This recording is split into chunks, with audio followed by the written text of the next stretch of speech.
akan menjelaskan makalah dari kelompok 1 sampai kelompok 3. Makalah kelompok 1 ialah tentang pewahyuan Al-Quran. Secara etimologi, kata wahyu berasal dari bahasa Arab. Wahyu adalah tanzil atau munanzil yang diturunkan langsung, dalam artian apa yang diterima Nabi adalah murni sebagai firman Allah Subhanahu wa taala. Secara utuh, tidak terkandung di dalam penafsiran dan pengalihan bahasa oleh malaikat atau nabi sendiri. Dari Allah Subhanahu wa taala sudah berbahasa Arab, bukan dialih bahasakan ke dalam bahasa Arab oleh Nabi Shallallahu alaihi wasallam. Oleh karenanya, teks Al-Quran walau bagaimanapun tidak akan sama dengan teks buatan penyair atau jampi-jampi paranormal. Adapun beberapa tahap pewahyuan Al-Quran ialah masa Rasulullah SAW tinggal di Makkah selama 12 tahun 5 bulan 12 hari, terhitung sejak tanggal 17 Ramadan tahun ke-41 dari kelahirannya sampai Rabiul Awal tahun ke-54 sejak kelahirannya.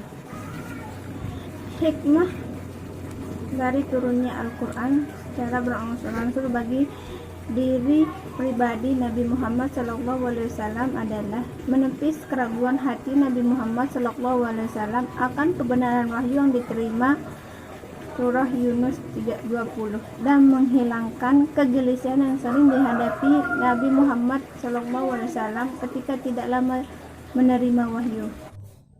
Makalah kelompok 3 tentang Makkiyah dan Madaniyah.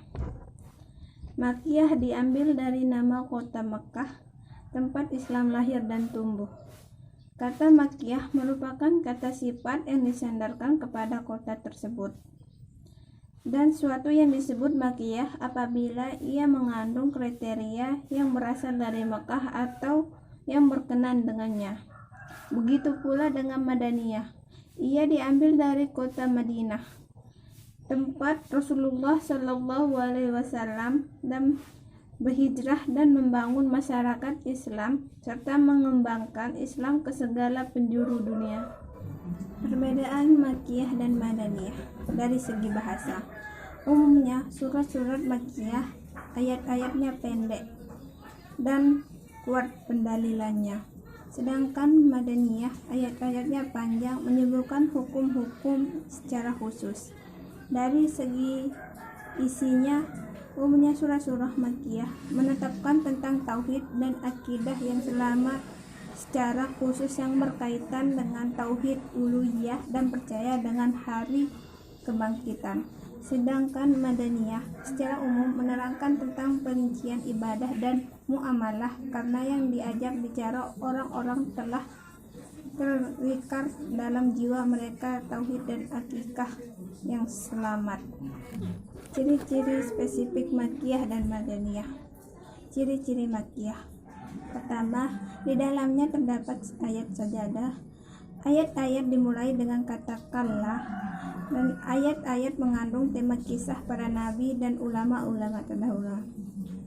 Ciri-ciri Madaniyah yaitu mengandung ketentuan-ketentuan faraid dan had, mengandung sindiran-sindiran terhadap kaum munafik kecuali surah Ankabut, mengandung uraian tentang perdebatan dengan ahli kitab.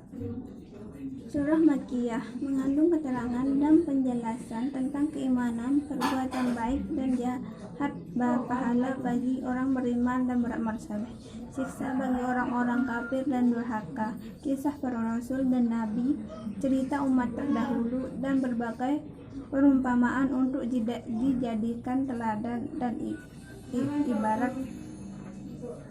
Madaniyah pada umumnya menjelaskan hal yang menghubungkan erat dengan hidup kemasyarakatan atau masalah muamalah. Masalah kelompok 3 tentang nasih dan mansukh.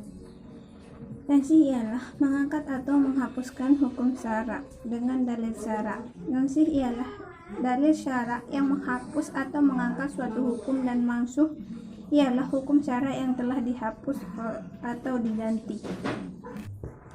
Nasih hanya terjadi pada perintah dan larangan.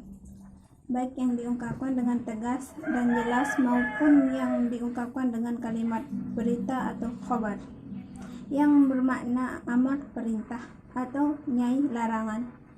Tidak ada nasih ayat tentang persoalan akidah zat Allah, sifat-sifat Allah, kitab-kitab Allah, para rasul Allah, dan hari kemudian, etika dan akhlak atau dengan pokok-pokok ibadah dan muamalah.